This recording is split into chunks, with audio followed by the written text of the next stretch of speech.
अस्सलाम वालेकुम नाज़रीन, बहराम टीवी में भली कार मां हाँ मुबशर सोलंगी। सब खां पहिरीं हिकु नज़र हेडलाइन ते। पाकिस्तान पारां वेनेज़ुएला में अमरीकी फ़ौजी कार्रवाई ते ॻणती ज़ाहिर। हिक तरफ़ी कार्रवाई खे गॾियल क़ौमुनि जे चार्टर जी भञकड़ी करार ॾेई छॾियो। सलामती काउंसिल में पाकिस्तान जे नुमाइंदे उस्मान जदून चयो आहे त हीउ क़दम केतिरनि ई सालनि ताईं शिकताण जो सबबु बणिजी सघे थो। UN मंशूर कंहिं रियासत ख़िलाफ़ ताक़त जे इस्तेमाल या धमकी खां परे रहण जो पाबंद थो करे। गॾियल क़ौमुनि जो मंशूर ॿियनि अंदरूनी मामलनि में मुदाख़लत खां रोके थो। उस्मान जदून वधीक चयो आहे त अॻिते वधण जो वाहिद रस्तो ॻाल्हियूं ऐं सफ़ारतकारी हुजणु घुरिजे। दुनियूं शिकताण में घटिताई आणनि, हिक ॿिए जे एतिराम खे यकीनी बणायो वञे। रूस ऐं चीन पारां वेनेज़ुएला मथां अमरीकी चढ़ाई जी शदीद मज़म्मत। वेनेज़ुएला जे सदर निकोलसन मादुरो ऐं संदसि घरवारी जी आज़ादी जो मुतालबो।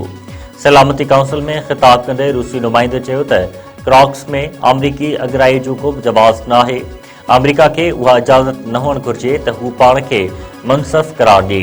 चीनी नुमाइंदे चयो आहे त को बि मुल्क दुनिया जो पुलिसमैन नथो बणिजी सघे, न ई वरी केरु पाण खे आलमी मुनसफ़ सम्झण जो हक़ रखे थो। ताक़त जे अंधे इस्तेमाल सां बहरान अञा वधंदो। DGI ISPR अॼु अहम प्रेस कॉन्फ्रेंस कंदो। लेफ्टिनेंट जनरल अहमद शरीफ चौधरी सिक्योरिटी सूरतहाल ऐं ॿियनि मामलनि ते ब्रीफिंग ॾींदो।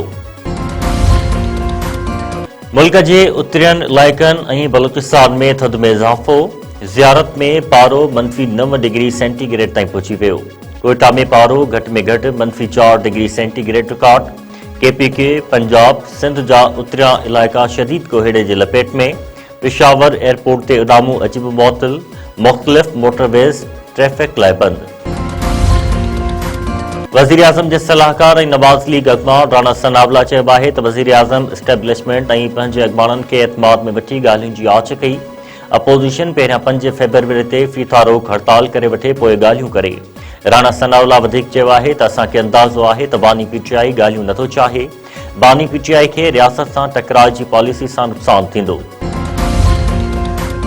अॻूणे वफ़ाक़ी वज़ीर ग़ुलाम मुर्तज़ा जतोई ऐं अॻूणे सूबाई वज़ीर मसरूर ख़ान ख़िलाफ़ केसनि जी ॿुधणी 20 जनवरी ताईं मुलतवी। जतोई ॿाहिरि बिलावल ज़रदारी क़त्ल केस ऐं अमीनाणी थाणे ते दाख़िल केस में नौशर फ़िरोज़ ATC में पेश। अदालत वकीलनि जा दलील ॿुधण बैदि केसनि जी ॿुधणी 20 जनवरी ताईं मुलतवी करे छॾी। ग़ुलाम मुर्तज़ा जतोई ख़िलाफ़ मोहब्बत देरो थाणे ते दाख़िल चिर्च वारे केस जी ॿुधणी बि 20 जनवरी ताईं मुलतवी। कानपुर वेझो जवाबदार कारहं इल्ज़ाम हेठि घरवारी खे गोलियूं हणी क़त्ल करे छॾियो।